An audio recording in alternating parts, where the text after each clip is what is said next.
Have you ever walked into a networking event or social gathering with the intention of meeting some new people and making new friends, only to suddenly feel overwhelmed, awkward, and left out?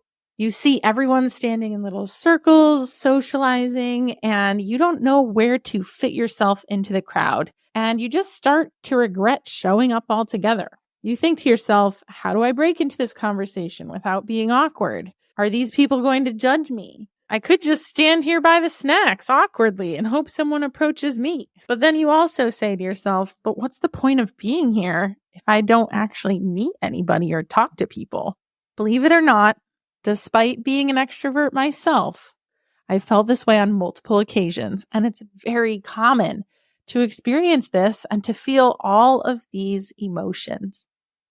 Today, I'm going to outline 3 common pitfalls that people make when meeting new people and provide 3 mindset shifts that you can take on today so that the next time you're in a social situation, you'll thrive instead of get caught up in your insecurities. And for those of you who are new to the show, welcome. My name is Meg McCabe, and I'm a life coach and recovery coach focused on helping you create a life that's authentic and meaningful. Okay, before I begin, I wanted to remind you of something that I think is important to reflect on before we talk about the common pitfalls and mindset shifts. First of all, there is a major difference between self-confidence and self-esteem. Believe it or not, self-confidence is not something you're born with, and it is not a personality trait. Confidence is something that you build over time like a muscle.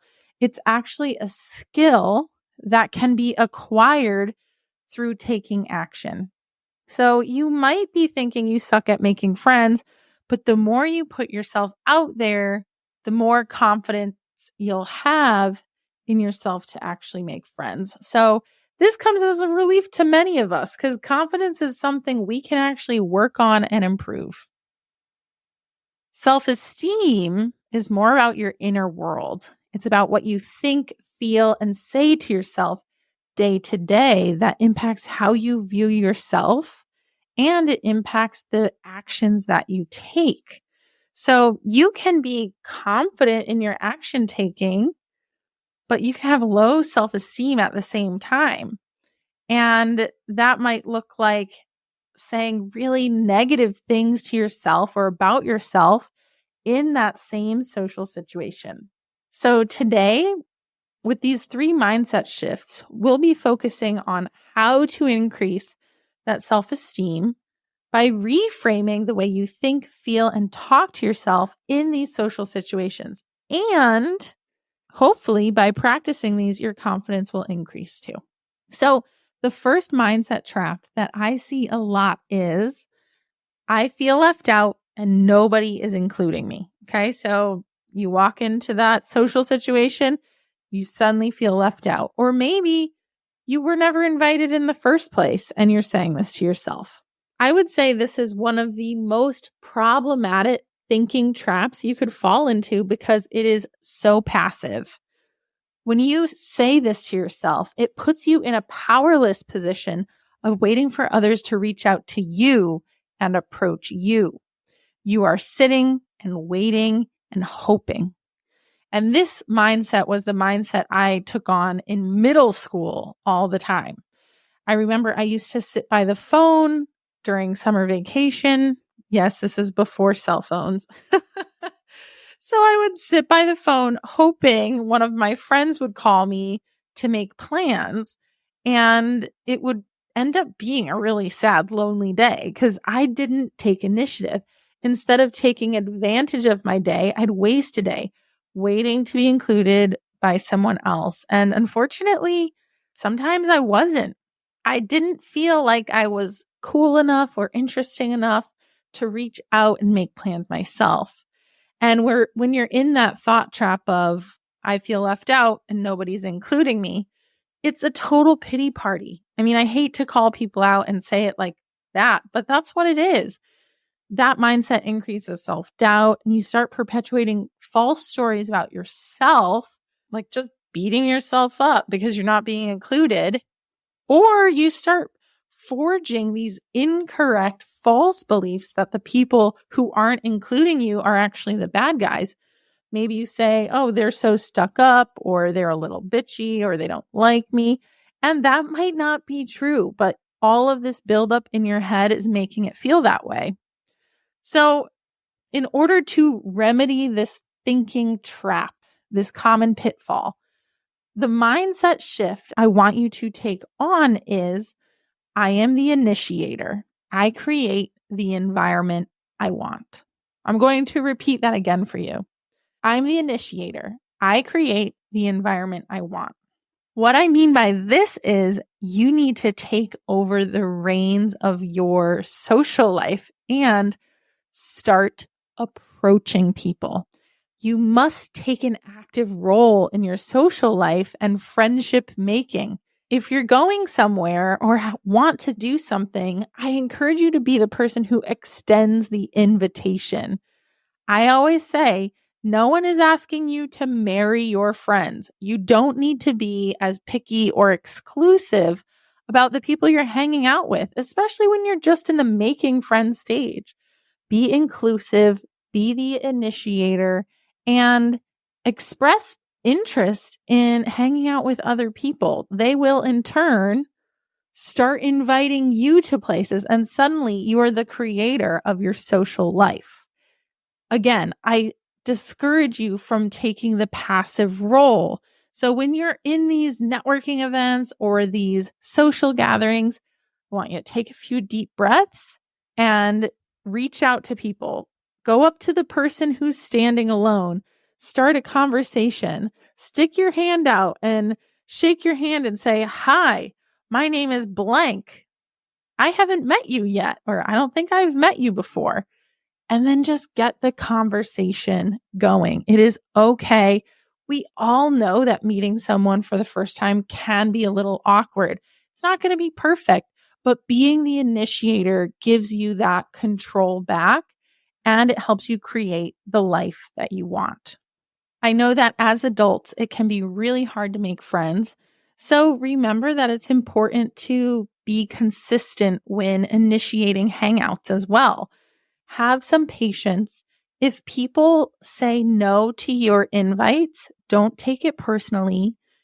Just be consistent and invite them again next time, and have the patience. Unless you're living in a college dorm or live in a sitcom like Friends, most people cannot dedicate tons of time to socializing with new people right away. You might see someone and have lunch with them and then really connect.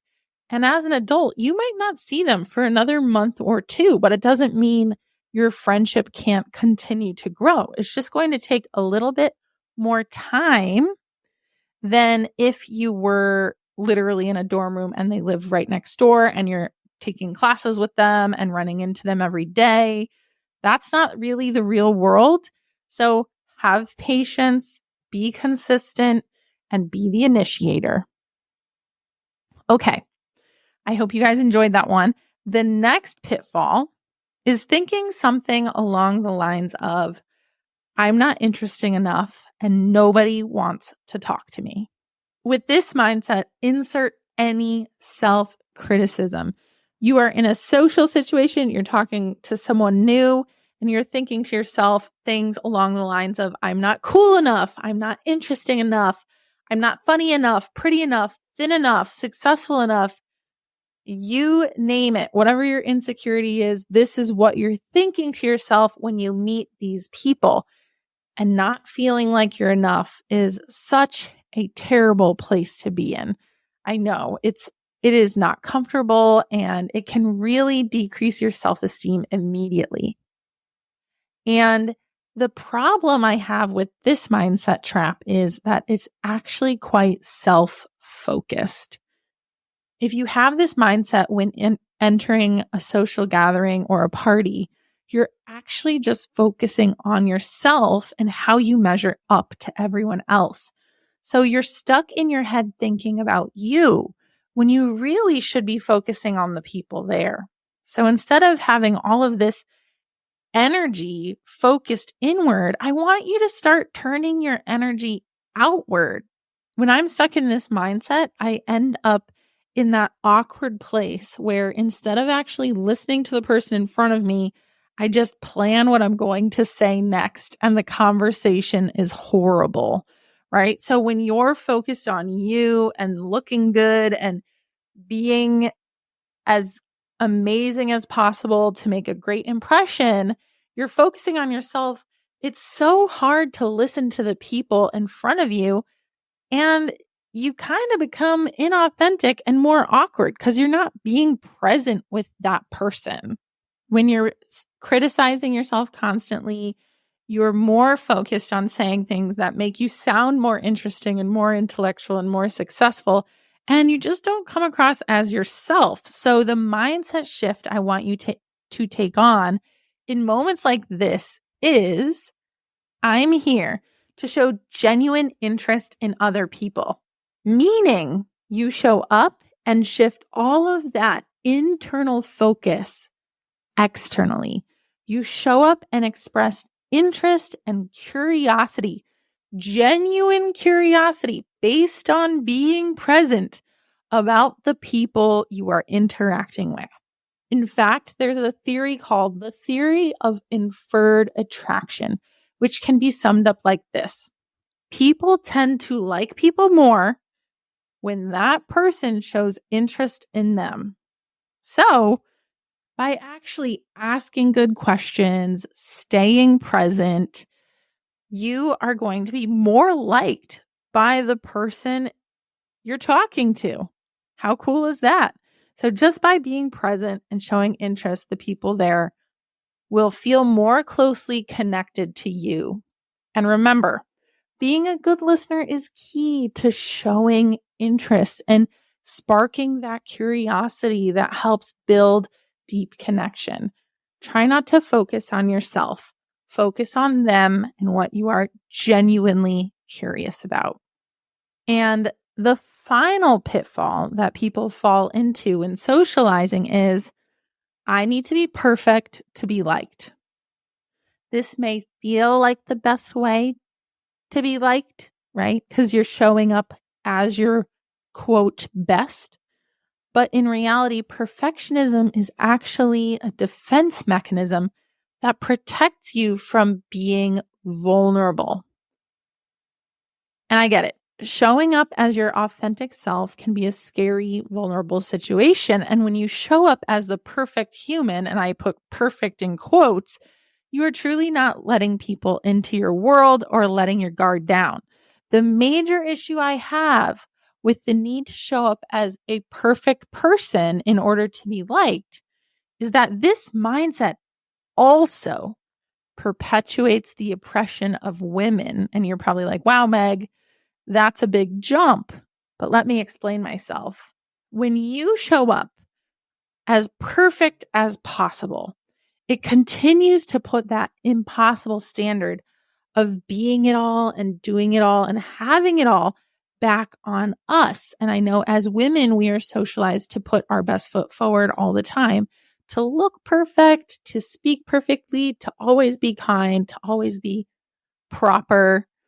And when I see someone who shows up as perfect 100% of the time, it doesn't make me feel comfortable around them. And I don't feel as free as a woman, honestly. It makes me feel like I should be more perfect.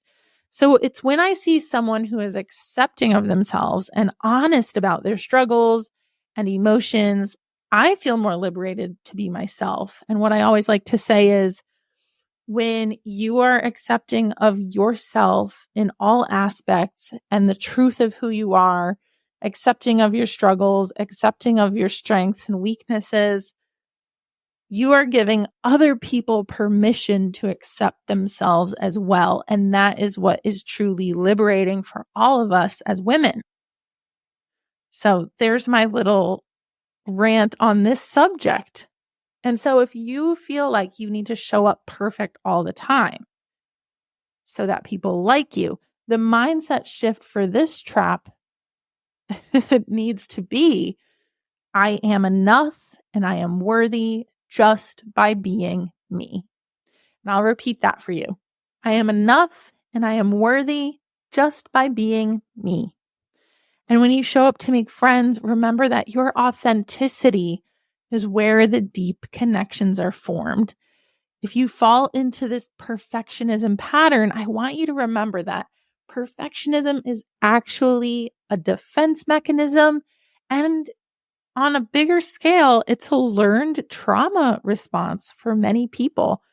And at some point in your life, this formed to keep you safe in the environment you grew up in. Maybe you had to show up perfectly at all times to survive. So try to challenge your perfectionism by owning your truth and your story and by sharing your emotions openly. A good example of this is when you are asked how your day is going. And if you're someone who feels this pressure to be perfect, you're going to put on a big smile and say, "It's great. I'm doing great." And the alternative response, and maybe the more real and authentic response to that question, even though it might not make you look perfect, it's going to draw people in. So you could answer, "How's your morning going?" with, "You know what? It's been a rough morning. I spilled my coffee on myself on my way here. I showed up 20 minutes late, but now I have a donut and I'm feeling a little bit better," right? It's like showing them who you are, inviting them in, being more relatable. I honestly do believe that vulnerability can be very connecting. And that's why I don't want you to feel this pressure to show up perfectly in every setting where you're going to meet people. So there you have it, everybody. The 3 mindset pitfalls and the 3 powerful shifts that you need to transform the way you interact with others. And let me know which one you enjoyed learning about the best. And are you able to take on any of these yourself in the real world? And I'm going to repeat these mindset shifts for you. And I want you to say them to yourselves and remember these next time you're in an event where you have some social anxiety. So the first one is, I am the initiator. I create the environment I want. All right. That is wonderful. The next one is, I am here to show genuine interests. I am here to show genuine interest in other people. And finally, the third mindset shift is, I'm worthy and I'm enough just as I am. I am worthy and enough just by being me. All right, everyone, that's it for today's show. This is a really important topic, and I truly believe that community and friendship has the power to transform your life. So if you are struggling with socializing, making new friends, please make sure you take on these mindset shifts in the real world. And I also want to say to everyone, thank you so much for listening to this episode of Full and Thriving, and I will see you next time. So there you have it, another episode of Full and Thriving in the books. I want to personally thank you for joining me in listening to today's show. And if you found value in this conversation, I would be so grateful if you could please take a moment to subscribe to the show and leave a review. Your support not only helps us reach more people who are striving to live their most full and thriving life, but it also allows us to bring on even more incredible guests with valuable insights that can change your life. Every follow, every review makes a huge difference, and together we can continue to grow this beautiful community. Thanks again for being a part of the journey, and we'll see you next time on Full and Thriving.